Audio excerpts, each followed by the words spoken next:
Friends, இன்றைக்கி Sunday நான் என்னென்ன பண்ணுறேன் அதை தான் நீங்கள் பார்க்க போகிறீங்க. காலையிலே எந்திரிச்சு வேலையெல்லாம் முடிச்சு வச்சுட்டு காலை வியாபாரம்லாம் பண்ணி முடிச்சாச்சு. அப்புறம் வந்து மத்தியானத்துக்கு ரெடி பண்ண ஆரம்பித்தோம். அதனால் அரிசி களைஞ்சி வச்சுட்டு அரிசியை ஊற போட்டேன். எங்கள் அம்மா வந்து அரிசியை போட்டுருவாங்க. அடுத்து முட்டை எடுத்து வச்ச ஆரம்பிட்டோம். முட்டைக்கு உப்பெல்லாம் போட்டு அவிக்கிறதுக்கு, இந்த சாப்பாட்டில் வைக்கிறது அதெல்லாம் இது பண்ணிவிட்டு அதை எடுத்து முட்டையை வேக போட்டாச்சு. அந்த அரிசி களைஞ்செல்லாம் அதில் இதெல்லாம் போட்டு எரித்து அப்புறம் வடிச்சிடும். எங்கள் அம்மா அப்பா தான் வடித்தாங்க. அடுத்து இதெல்லாம் முடிச்சுட்டு நான் வந்து பாத்திரங்களை உட்காரச்சிட்டேன். என்னடா இவன் வந்து பாத்திரங்கள் வரானே அப்படின்லாம் நினைக்க வேணாம். அப்படின்னு நினைங்க, எனக்கு ஒன்றும் பிரச்சனை இல்லை. இது வந்து நம்ம அம்மா அப்பாவுக்கு தானே செய்கிறோம். எங்கள் ஞாயிற்றுக்கிழமை தானே இருக்கும். ஞாயிற்றுக்கிழமை தான் நம்ம அம்மா அப்பாவுக்கு செய்வோம் அப்படின்ட்டு இந்த ஒரு 6 மந்த் மட்டும்தான் படிப்பு. அதுக்கப்புறம் வேலை கிடைச்சா பார்ப்பேன் குரூப் 4ல். இல்லையா நம்மளாம் எடுத்து ஹோட்டலில் வியாபாரம் பண்ண வேண்டியதான். அதுக்கு வந்து இப்போ ட்ரைனிங்.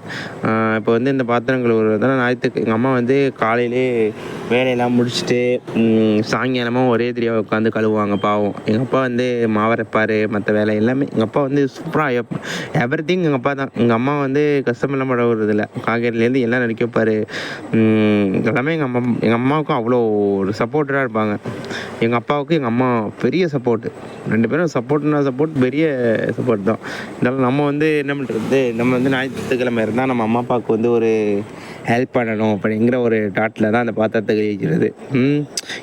நீங்களும் என்னடா நம்ம வந்து காலேஜ் முடிச்சிட்டோம், எல்லோரும் நினச்சிக்கோங்க, என்ன காலேஜ் முடிச்சிட்டோம், நம்மளால் இதெல்லாம் நம்ம வந்து செய்யணுமா அப்படிங்கிறத வச்சுக்காதீங்க.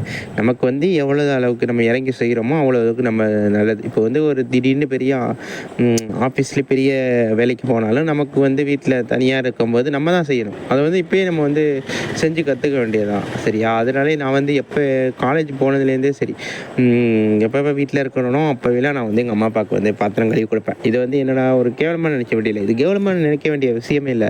இது வந்து ஒரு பெருமைப்படுறமான விஷயம். நான் இது வந்து எப்பயுமே பெருமையாக தான் நினைப்பேன். அதே மாதிரி நான் பாத்திரம் கழுவிட்டு இருக்கும்போது யாராச்சும் வந்து பார்த்தா கூட நான் வந்து எந்திரிக்க மாட்டேன் அந்த இடத்துலேருந்து. ஏன்னா நம்ம வந்து நமக்காக செய்கிறோம். நம்ம ஏன் உங்களுக்கெல்லாம் எந்திரிக்கணும்?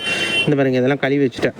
கழுவி எல்லா பாத்திரம் கழுவி வச்சு மத்தியானம் வியாபாரத்துக்கு ரெடி பண்ணுறோம்ல, அதுக்கு முன்னாடியே கழுவி வச்சாச்சு. எல்லாத்தையும் கழுவிட்டு எங்கள் அப்பா ஜூஸ் வாங்கிட்டு இருந்தார்.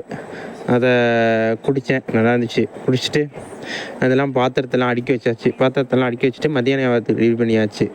ரெடி பண்ணி இது கூட்டு வந்து எங்கள் அம்மா ஆக்குனாங்க, கிண்டிட்டு அடுத்து ரசம் வச்சுட்டாங்க. ரசம் இதெல்லாம் வந்து அப்புறம் அதெல்லாம் கூட்டிட்டேன், கடையெல்லாம் கூட்டி வச்சுட்டு இதெல்லாம் வந்து குருமா பை இதெல்லாம் எடுக்கிறது நான் தான். அப்புறம் எங்கள் அக்கா வந்து எங்கள் இதுக்கு போயிட்டு வந்தாங்க, கோயிலுக்கு, துர்கியம்மன் கோயிலுக்கு போயிட்டு வந்தாங்க. அங்கே வந்து அங்கேருந்து வரும்போது ஜூஸ் வாங்கிட்டு வந்தாங்க. ஜூஸு இது எங்கள் அக்கா தான் வாங்கிட்டு வந்தது. இதெல்லாம் வாங்கிட்டு வந்தாங்க. கோயில் பிரசாதம் வந்து சக்கரை பொங்கல், செம்ம சூப்பராக இருக்கும். சக்கரை பொங்கல், புளி சாதம்.